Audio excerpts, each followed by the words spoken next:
الشيطان الرجيم بسم الله الرحمن الرحيم وفي أموالهم حق للسائل والمحروم صدق الله مولانا العظيم الصلاة والسلام عليك يا سيدي يا حبيب الله الصلاة والسلام عليك يا سيدي يا شفيع المذنبين وعلى آلك وأصحابك يا سيدي يا رحمة للعالمين.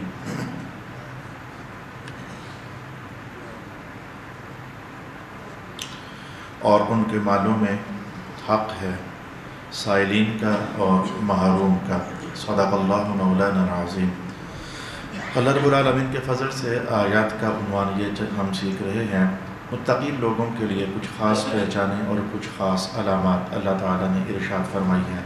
یہاں اس مقام پر سورہ ذاریات میں 26ویں سپارے کے آخری رکوع میں رب کائنات نے ارشاد فرمایا ہے کہ متقی لوگوں کا مقام یہ ہے کہ وہ جنتوں اور چشموں میں ہوں گے. لیکن بات یہ ہے کہ ان کی شانیں کیا ہیں. ایک تو اللہ کے احکام کو وہ لینے والے ہوتے ہیں. دوسری ان کی شان یہ ہے کہ راتوں کو ان کی نیندوں میں اللہ کی محبت کا حق بھی ہوتا ہے. آج میں نے بڑے اور انداز میں آپ کے سامنے گفتگو کا جملہ بول دیا ہے. ان کی نیندوں میں اللہ کی محبت کا حق بھی ہوتا ہے, جس کو صوفیہ یوں تعبیر کرتے ہیں رات پویتے بے دردان و نیند پیاری آوے درد مندان و یاد سجن دی ستیوں آن جگہ میں. ان کی نیندوں میں اللہ کی محبت کا حق ہوتا ہے. تیسری شان ان کی یہ بیان ہوئی ہے کہ جب وہ سحری کے ٹائم اٹھ پڑتے ہیں تو اللہ سے معافیاں مانگتے ہیں. بڑی شانیں بیان ہوئی ہیں سحری کے وقت اٹھ کر اللہ سے معافیاں مانگنے کے لیے. اس مقام پر چوتھی ان کی علامت یہ بیان ہوئی ہے کہ ان کے مالوں میں حق ہوتا ہے سائلین کا بھی اور محروم کا بھی. ہمارے اموال کے اندر 20 قسم کے حقوق میں نے گزشتہ نشست میں آپ کو بتائے تھے, جس میں ٹھنڈک بھی تھی, گرمی بھی تھی, سردی بھی تھی, تلخی بھی تھی, مٹھاس بھی تھی. مختلف مقامات پر جب ہم ان مالی حقوق میں کوتاہی کرتے ہیں تو مجھے گرم لہجے میں آپ کے لیے عرض کرنا پڑا تھا. دوبارہ پھر اس آیت کے بعض مضامین چونکہ باقی تھے, بات پوری نہیں ہو سک رہی تھی, امانت میرے پاس باقی تھی, میں نے اس آیت کو پھر آپ کے لیے پڑھ دیا ہے. وفی اموالہم حق للسائل والمحروم. جو متقین لوگ ہوتے ہیں ان کے مال میں حق ہوتا ہے. کس کا؟ دو طرح کے لوگوں کا. ایک تو سائل کا حق ہوتا ہے اور دوسرا ان کے مال میں محروموں کا بھی حق ہوتا ہے. اب اس عنوان کو آج ہم نے غور کے ساتھ سیکھنے کا اہتمام کرنا ہے. پہلی بات تو آپ فوراً سمجھ گئے ہیں کہ سائلین سے مراد تو وہ ہوتے ہیں جو سوال کرتے ہیں اور سوال کر کے تو مانگتے رہتے ہیں.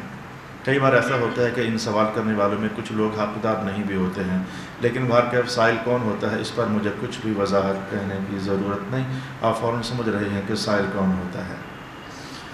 عنوان زیر بحث وہ یہ ہے کہ والمحروم, جو محروم ہے ان کا بھی حق ہوتا ہے. کیونکہ ایک تفسیر میں نے محروم کی گزشتہ نشست میں آپ کے لیے عرض کر دی ہوئی ہے, میں وہیں سے دوبارہ سٹارٹ لیتے ہوئے اگلے مضامین آپ تک ڈلیور کرنے کی کوشش کر دیتا ہوں. آج کا عنوان ایسا ہے کہ اس کو ذرا تحمل سے ٹھنڈک سے سمجھنے کی ضرورت ہے.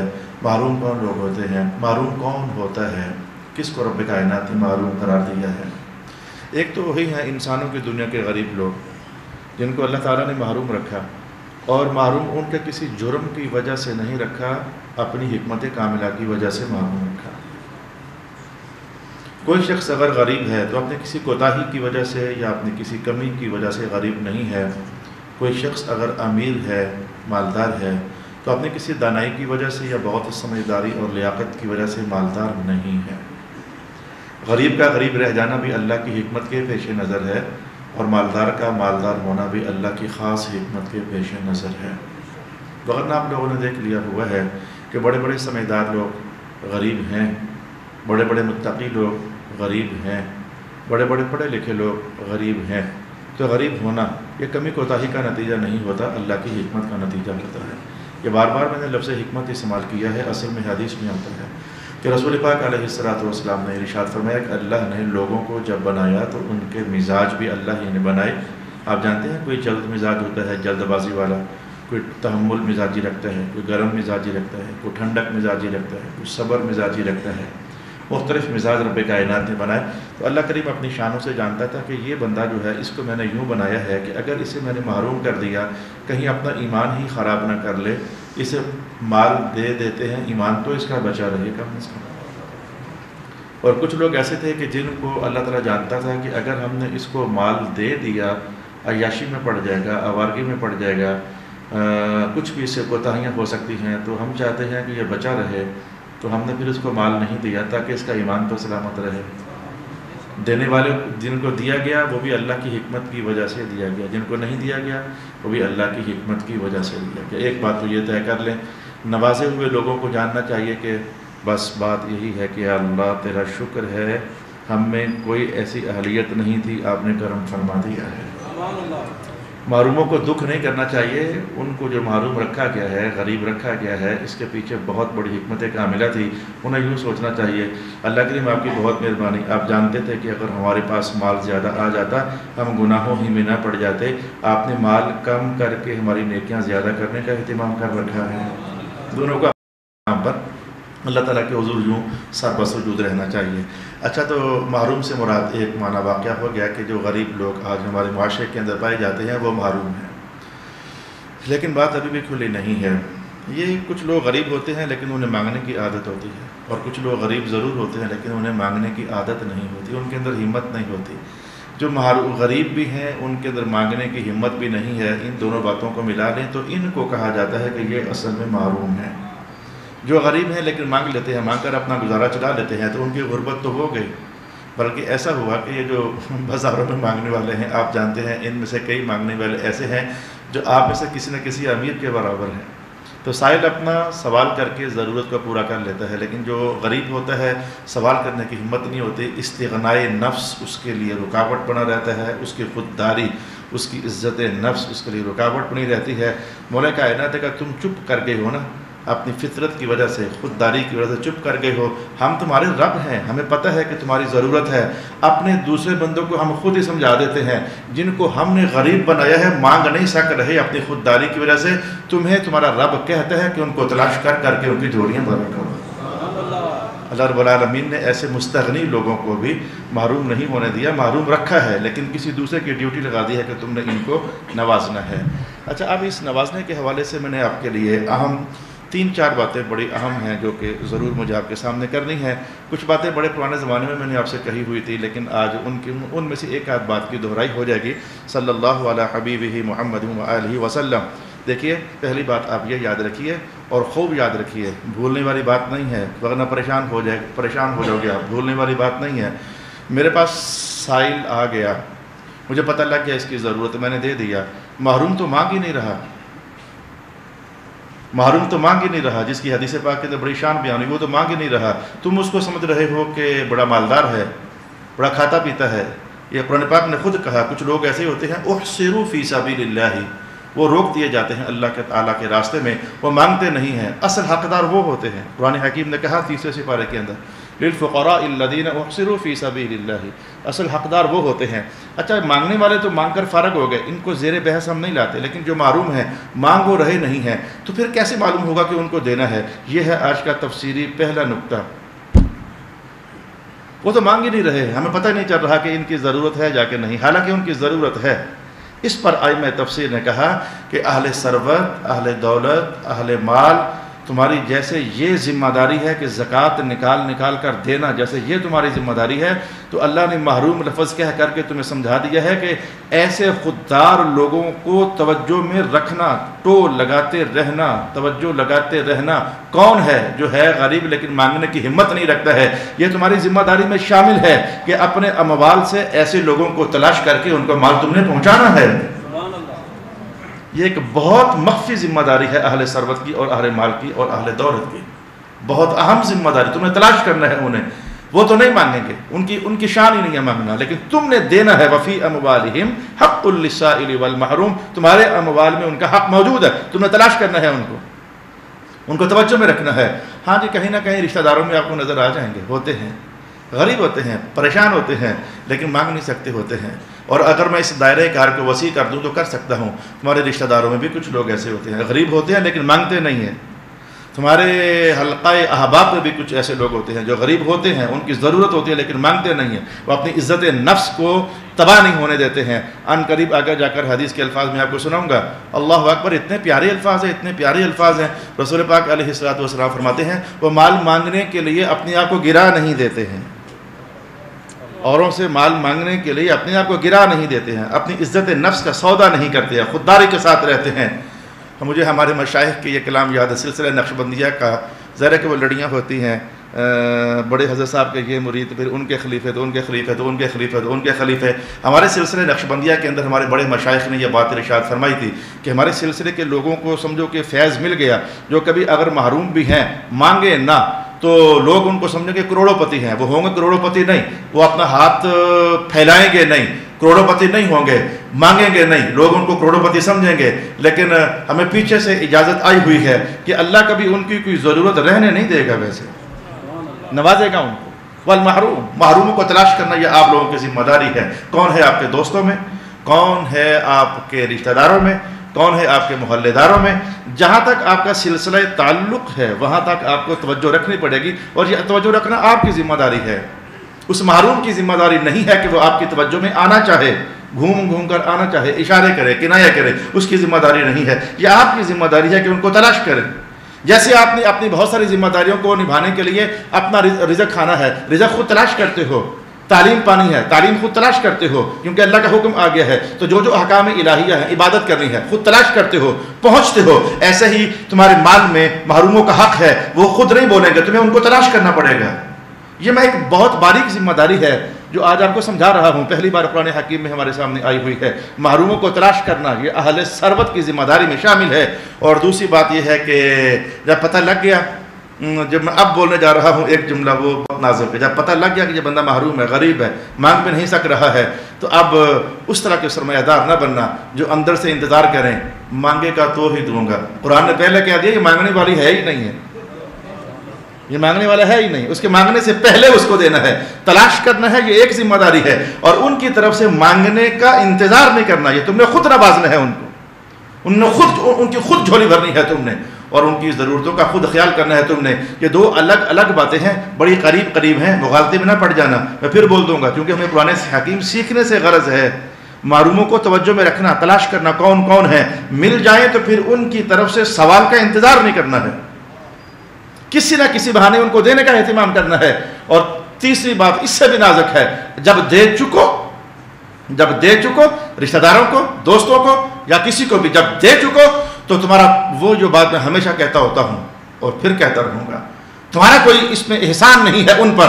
رب کائنات کا حق، یہ ان کا حق تھا جو اللہ نے تمہارے مال میں چھپایا ہوا تھا، جو دے رہے ہو تو اپنا نہیں دے رہے ہو، ان کا حق دے رہے ہو۔ لا الہ الا اللہ محمد الرسول اللہ، یہ تربیت آپ کو ہمیشہ دینی چاہیے جو آپ میں سے کئی لوگوں کو اچھی نہیں لگتی ہے۔ میں کہتا ہوں کہ دو، خود آ کر دو، محروموں کو خود آ کر دو۔ چلو محروموں کی بات کرتا ہوں، آپ نے مسجد کا حوالہ دیکھ لیا، میرے کتنے کڑوے اعلان ہوتے تھے، لیکن میں جانتا تھا کہ تمہارے پاس دینے کے لیے ہے ہی کیا، اگر دو گے تو اپنے فائدے کے لیے دو گے۔ خودداری سے بھرا ہوا اعلان کیا کرتا تھا، آپ کو پتہ ہے دینا ہے تو دو، نہیں دیتے تو نہ دو، میرا اللہ نوازے گا، کیونکہ رب کائنات تمہارے اموال میں حق رکھا ہوا ہے ان لوگوں کا۔ اور دیکھتے ہی دیکھتے آپ دیکھتے ہیں کتنے عالیشان مسجد تعمیر ہو گئے۔ میری اپنی مجبوری ہے، میں کیا کروں؟ اب جو بات میرے علم میں آ جائے، جو تربیت میں آ چکی ہے، اس سے ہم کیسے ہٹیں؟ حدیث کے الفاظ کیسے بھول جائیں؟ اپنے آپ کو گرنے نہیں دینا ہے لوگوں کے سامنے۔ حدیث کے الفاظ کیسے بول رہے؟ اپنے آپ کو گرنے نہیں دینا ہے لوگوں کے سامنے۔ تو لہذا اگر دیتے ہو کبھی کسی محروم کو، غریب کو، تو کوئی تمہارا ان پر احسان نہیں ہے، یہ تو تمہارا وہ حق تھا جو اللہ کہہ رہا ہے وفی اموالہم حق للسائل والمحروم، ان کا حق ہے جو تمہارے مال کے اندر پڑا ہوا ہے، یہ تو ان کو ڈھونڈ کر بغیر سوال کے دے کر اپنی ذمہ داری پوری کر رہے ہو، اپنے کندھے ہلکے کر رہے ہو، اپنے آپ کو بچانے کا اہتمام کر رہے ہو۔ یہ آج کی بہت باریک تین باتیں تھیں جو میں نے آپ کی خدمت میں عرض کرنا چاہی ہیں۔ وفی اموالہم حق للسائل والمحروم، اللہ اکبر۔ یہ حدیث میں نے کبھی آپ کو عرض کی ہوئی ہے، رسول اکرم صلی اللہ علیہ وسلم کرتے تھے کہ اللہ تعالیٰ ایسا کرتا ہے کہ کسی کو مال دیتا ہے تو وہ بندہ سمجھتا ہے کہ سارا مال میرا ہے، حالانکہ وہ سارا اس کا نہیں ہوتا، اور کچھ نہیں تو زکوٰۃ کا حصہ تو اس کا نہیں ہے نا، وہ کسی اور کا ہے، کم از کم قربانی تو اس کا نہیں ہے، وہ تو کسی اور کا ہے نا، فطرانہ کسی اور کا ہے نا اس کے مال کے اندر۔ تو کبھی بھی کسی بندے کو بھی ملا ہوا سارا مال اس کا نہیں ہوتا ہے، کبھی بھی آج تک ایسا نہیں ہوا کہ اس کی زندگی میں اس کے پاس پہنچنے والا سارا مال اس کا ہے۔ تو رسول پاک علیہ السلام فرماتے ہیں کہ جب تک تو وہ پھر اوروں کا حق جو اللہ نے ان کے مال میں رکھا دیتے رہتے ہیں، تو اللہ تعالیٰ ان کا رزق ان کے مال ہی میں ڈال کر بھجواتا رہتا ہے اور ان کو بھی برکت دیتا رہتا ہے۔ اور جس دن پھر یہ لوگ یہ سمجھ بیٹھتے ہیں کہ یہ تو سارا ہی میرا ہے، اس کا تو ہے ہی نہیں ہے، پھر اللہ تعالیٰ نے ان کو تو پالنا ہی ہوتا ہے، ان کو تو پالنا ہی ہوتا ہے. جتنے آپ اللہ کے بندے ہیں اتنا ہی میں اللہ کا بندہ، جتنے یہ اللہ کے بندے ہیں اتنے ہی یہ اللہ کے بندے. مقام مرتبہ ایک عنوان الگ ہے، بندہ ہونے میں ہم سارے برابر ہیں، تو اللہ نے ان کو بھی پالنا ہے. تو حضور فرماتے ہیں پھر اللہ تعالیٰ ان غریبوں کا جو ادھر سے بند ہوا جا رہا ہے، یہ بندہ روکنا چاہتا ہے، اللہ ان کا حصہ کسی اور کے رزق میں ڈال کر کے ان کے دل میں ڈال کر دلوانا شروع کر دیتا ہے. اس کے حصے میں سے وہ نکال دیا جاتا ہے، اور ان کا حصہ ہونے کی وجہ سے جو اس کو برکت ملا کرتی تھی، اللہ اس برکت کو بھی پھر واپس لے لیتا ہے. کوئی کسی سرمایہ دار کا غریب پر حق نہیں ہے. اور میں نے جب 13واں سپارہ پڑھ رہا تھا اور ہم 13ویں سپارے سے گزر رہے تھے، میں نے اس وقت ایک جملہ بولا تھا، مجھے آج بھی یاد ہے. غریب اپنی دنیا کے امور میں شاید محتاج ہے سرمایہ دار کا، سرمایہ دار اپنے آخرت کے امور میں محتاج ہے ہر غریب کا. اور غریب زکات نہ لیتے تو اس کا حق ہی ادا نہیں ہوتا، قیامت کو مارا جاتا. دوسرا غریب بھی خود دارن نہیں لیتا، یہ قیامت کو مارا جاتا. میں زکات کس کو دوں؟ لو مجھ سے. وہ کہتا نہیں لیتے تو تم محتاج ہو اپنی زکاتیں دینے میں. اگر نہیں دے گے تو قیامت والے دن تمہارا زبردست جو اللہ نے کہا ہے وہ ہونے والا ہے. تو اگر وہ تمہارے بل فرض تھوڑی دیر کے لیے سمجھ لیں، حالانکہ وہ تمہارے محتاج نہیں ہیں، وہ اللہ کے محتاج ہیں، وہ تمہارے محتاج نہیں ہیں. اللہ نے ان کا حق مقرر کیا ہے، وہ نہیں مانگ رہے ہیں. تو اگر وہ بظاہر دنیا کے معاملے میں تمہارے محتاج ہیں تو تم اپنی قبریں بچانے میں ان کے محتاج ہو. فرق کیا ہوا؟ زور کس بات کا ہوا؟ احسان کس بات کا ہوا؟ دباؤ کس بات کا ہوا؟ پریشر کس بات کا ہوا؟ اعوذ باللہ من الشیطان الرجیم. وفی اموالہم حق للسائل والمحروم. متقی ہوتا ہی وہ ہے جو محروموں کو جو مانگ نہیں سکتے ہیں ان کو سوال تک مانگنے کی نوبت ہی نہیں آنے دیتا.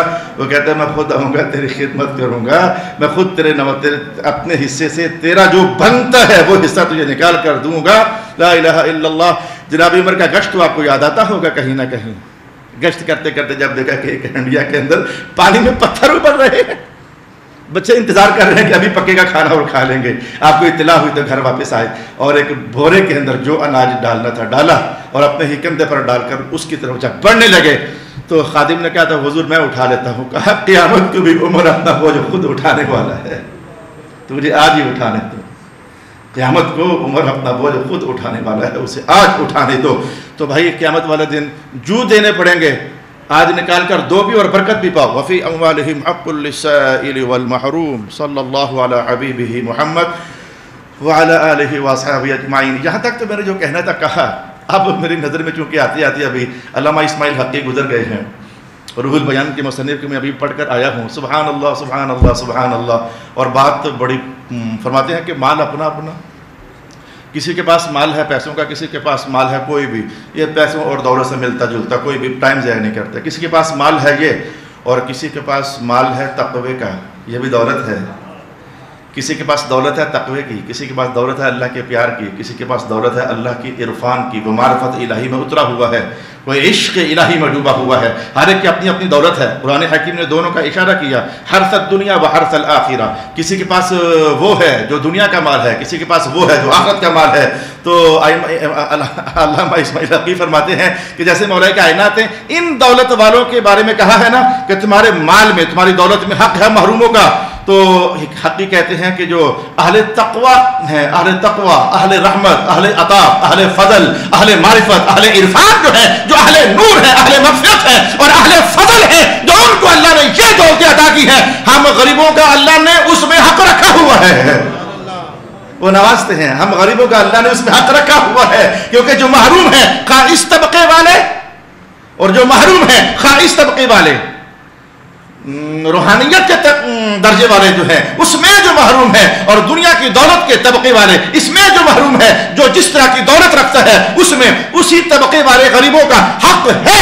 اس لیے صوفیہ فرماتے ہیں کہ ہماری ایک واردات ہوتی ہے، ہماری ایک واردات ہوتی ہے، یہ ہوتی ہے ایک واردات ہوتی ہے. اچانک ایسا ہوتا ہے، ہمارے دل میں ڈال دیا جاتا ہے کہ ہمیں بھی پتہ نہیں ہوتا کب ایسا ہونے والا ہے. اچانک جو سامنے آ جاتا ہے، کوئی وقت ایسا ہوتا ہے، ہمیں کہہ دیا جاتا ہے، دل میں ڈال دیا جاتا ہے جو کہو گے اس کے لیے ہو جائے گا. وہ پھر ہمیں دینا ہوتا ہے، وہ اہل ہے یا اہل نہیں ہے ہمیں یہ نہیں دیکھنا ہوتا. اس وقت آرڈر ہوتا ہے اس کو دے دے. اور یہ ماجرا وہی ہوتا ہے جو مولا کائنات نے کہا محروم کا حق تو ہے، تمہیں دینا تو پڑے گا. معلوم کا حق ہے جو تمہیں دینا تو پڑے گا. کوئی تقوی میں بہت آگے ہے، سرمایہ دار ہو گیا اور کوئی تقوی میں بہت پیچھے ہے، ان کا حق تو ہے، اور اگر اس کی اصل قرآن حکیم سے تلاش کرنا چاہو، میں آپ کے سامنے یہ آیت پڑھ دیتا ہوں۔ رب کائنات نے کیا سرکار دو عالم علیہ السلام کو فرمایا نہیں ہے وَوَجَدَكَ ضَالًّا فَهَدَى وَوَجَدَكَ ضَالًّا فَهَدَى۔ محبوب آپ کی توجہ مسلسل ہمارے عشق میں لگی ہوئی تھی، مسلسل ہماری طرف تھی، آپ کی توجہ ہم سے لیے ہی جا رہے تھے، ہم سے عطائیں سمیٹے ہی جا رہے تھے، فضل آپ کا حصہ مزید سے مزید بنتا ہی چلا جا رہا تھا، انوار آپ کا احاطہ کیا ہی چلے جا رہے تھے، جو ہماری محبت میں استغراق آپ کو واقع ہوا۔ حالانکہ حال یہ تھا نیچے بلال انتظار بھی کر رہے تھے ہمیں بھی نوازا جائے، سلمان انتظار کر رہے تھے ہمیں نوازا جائے، جو غریب صحابہ تھے وہ انتظار کر رہے تھے حضور ہمیں بھی نوازیں۔ مولا کائنات کا فہدا، ہم نے آپ کا رخ توجہ اپنی طرف سے پھیر کر کہا کہ جو آپ نے سمیٹنا تھا ہم نے سمیٹ لیا، فہدا، ادھر توجہ کریں، ادھر بھی مانگنے والے بیٹھے ہوئے ہیں، اپنی عطاؤں میں سے ان کو بھی حصہ عطا فرما دیں۔ یہی آیت کا ایک معنی یہی بیان کیا گیا، وَوَجَدَكَ ضَالًّا فَهَدَى۔ وہ تو پتہ نہیں کون طبقہ ہے جنہوں نے اس کا یہ معنی کر دیا، اے نبی ہم نے آپ کو گمراہ پایا تو ہدایت عطا فرما دی۔ اعوذ باللہ من الشیطان الرجیم۔ وہ تو پتہ نہیں کون لوگ ہیں جنہوں نے اس طرح کا ترجمہ کر دیا، ہم نے آپ کو گمراہ پایا تو ہدایت عطا فرما دی، نہ گمراہ نہ پایا، محبت الہی میں مستغرق پایا، عطائے الہیہ کو سمیٹنے میں استغراق اور انہماک جب آپ کا پایا تو نیچے سائلین سارے صحابہ مانگنے والے بیٹھے ہوئے تھے، ہم نے کہا ادھر تشریف لے کر جائیں، جو ہم سے سمیٹا ہے ان کو بھی جا کر عطا فرما دیں۔ فی اموالہم حق للسائل والمحروم۔ آئیے بھائیوں میں آج آپ کو یہ بتانا چاہتا ہوں، سائل بھی غریب ہوتا ہے، محروم بھی غریب ہوتا ہے، لیکن ان دونوں میں سے عزت والا کون سا ہوتا ہے اللہ کے دربار میں؟ سائل بھی غریب ہوتا ہے، محروم بھی غریب ہوتا ہے، دونوں کو نوازنا ہے اہل ثروت نے، لیکن ان دونوں میں سے اللہ کے ہاں عزت والا کون ہے؟ رسول پاک علیہ السلام فرماتے ہیں جو سائل ہے وہ عزت والا نہیں ہے، اس کی اللہ کے ہاں کوئی مقام نہیں، مانگنے والے کے کوئی مقام نہیں ہے، اور آپ لوگ مانگنے والوں ہی کو سمجھتے ہو بڑے اہم ہیں، مانگنے والوں کا اللہ کے ہاں کوئی مقام نہیں ہے۔ حدیث نمبر 1، حدیث نمبر 2، حدیث نمبر 3 آپ کی خدمت میں عرض کرنا چاہتا ہوں، محروموں کو تلاش کرو، اہل مقام وہ ہے، اہل عزت وہ ہے، اسی میں آپ کی برکت کی سلامتی ہے۔ سمجھیے حدیث نمبر 1، رسول پاک صلی اللہ علیہ وآلہ وسلم ارشاد فرماتے ہیں کہ جس شخص نے اپنا مال زیادہ کرنے کے لیے مانگنا شروع کر دیا، حالانکہ اس کے پاس ہے، ضرورت نہیں ہے، اس نے کہا زیادہ ہو جائے، اس نے مال مانگنا شروع کر دیا، پھر اور مانگا، ضرورت کب سے پوری ہو چکی ہے، پھر اور مانگ رہا ہے، مال اور بڑھ جائے، ضرورت کب سے پوری ہو چکی ہے، الفاظ سمجھ رہے ہیں میرے بار بار؟ تو رسول اللہ علیہ السلام فرماتے ہیں کہ جس نے اپنا مال زیادہ کرنے کے لیے لوگوں سے سوال کیا، وہ سوال نہیں کر رہا پیسوں کا، وہ انگاروں کا سوال کر رہا ہے، چاہے تو کم مانگ لے چاہے تو زیادہ مانگ لے۔ میں نے اللہ کا حکم سنا دیا۔ یہ پبلک میں بھی پائے جاتے ہیں ایسے لوگ، محراب نشینوں میں بھی پائے جاتے ہیں، بتا دوں پائے جاتے ہیں، محراب نشینوں کے اندر بھی پائے جاتے ہیں، مذہبی حلقوں کے اندر بھی پائے جاتے ہیں۔ ضرورت نہیں ہے، ضرورت پوری ہو چکی ہے، لیکن مانگنا ایک ایسی عادت بن چکی ہے کہ مال اور زیادہ ہو جائے، مال اور زیادہ ہو جائے، مال اور زیادہ ہو جائے۔ آستانہ نشینوں کے اندر بھی ایسے لوگ پائے جاتے ہیں، ہر طبقے کے اندر ایسے لوگ پائے جاتے ہیں۔ اس طرح پبلک اور رشتہ دار اور غریبوں کی کہانی نہیں ہے۔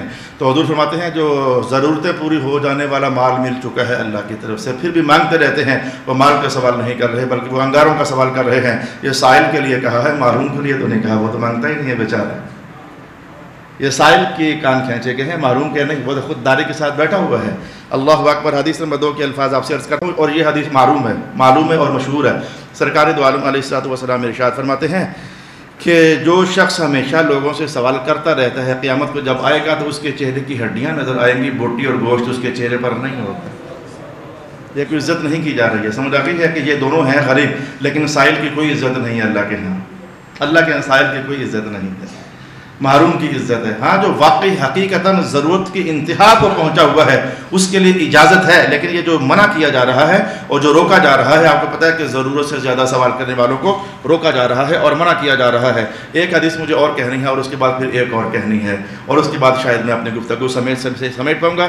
جناب حکیم بن حزام کہتے ہیں کہ ایک بار مجھے کچھ مال کی ضرورت ہوئی تو میں حضور کی خدمت میں حاضر ہو گیا۔ جناب حکیم بن حزام اللہ اللہ اللہ اللہ، یہ ایک اور وقت تھا جب یہ حاضر ہوئے تھے، پھر ایک اور وقت ایسا تھا حضور نے ان کو دعا دے دی تھی، آئے دن جو پیسے مانگتے رہتے دعا لے جو ہم سے، حضور نے دعا دے دی تھی۔ جناب حکیم پھر اتنے زبردست تاجر بن گئے تھے، مٹی میں بھی ہاتھ ڈالتے تو وہ سونا بن جاتا ہوتا تھا۔ یہ محاورہ ہے مٹی میں ہاتھ ڈالنے پر سونا۔ ایک بار حضور نے ان کو کہا کہ جاؤ قربانی کا بکرا لے کر آؤ، درہم نکال کر دے دیا ان کو۔ اللہ نے ان کو حضور کی دعا سے اتنی برکت دے دی، منڈی میں گئے اور منڈی گھومی، 1 درہم کا بکرا لے کر خود ہی سوچا کہ میں اسے ادھر جا کر 2 درہم کا بیچ سکتا ہوں، ادھر جا کر 2 درہم کا بیچ دیا، سمجھو کہ 50,000 کا لیا، لاکھ کا بیچ دیا، اور پھر پہلے والے حصے میں آ گیا اور 1 درہم کا بکرا پھر خرید لیا، تو پیسہ بھی سلامت، بکرا بھی حاصل ہو گیا۔ حضور کی خدمت میں، یا رسول اللہ یہ لے آپ کا بکرا اور یہ لے آپ کا درہم۔ کہا درہم میں واپس کیسے آ گیا؟ درہم کیسے واپس آ گیا؟ حضور میں نے ایسے کیا ہے۔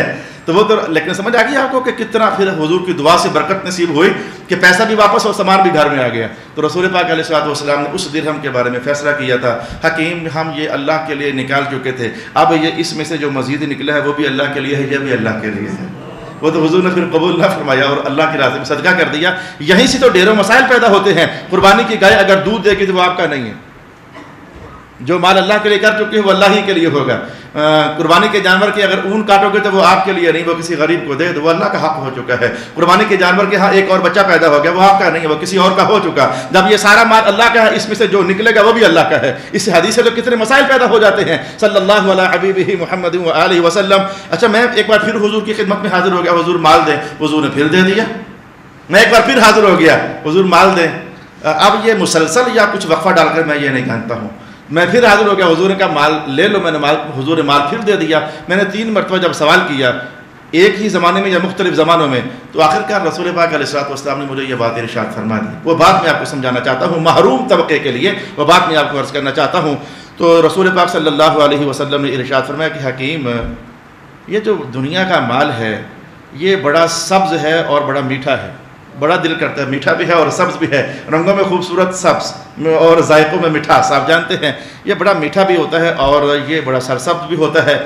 جس کو تو یوں ملے کہ اس کی خودداری باقی رہے، یہ خودداری والا لفظ استغنا، جس کو تو یہ مال یوں ملے کہ اس کا استغنا اور خودداری باقی رہے اور وہ پھر یہ مال لے لے، اسے تو اللہ ضرور برکت عطا فرمائے گا۔